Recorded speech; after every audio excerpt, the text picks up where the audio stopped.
ได้ไปหาเพราะว่ายากงานที่ท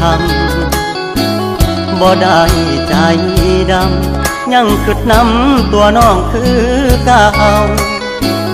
บ่ได้เปลี่ยนไปหัวใจอ้ายยังห่วงเจ้าบ่ได้ปล่อยให้เงา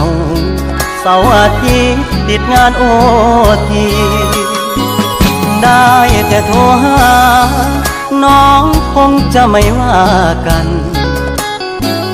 บ่เคยเปลี่ยนพันสัญญาหักมันคนดี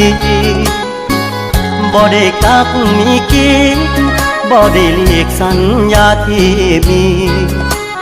ย้อนงานยุ่งอีหลีคนดีอย่าเครียดอายเด้อ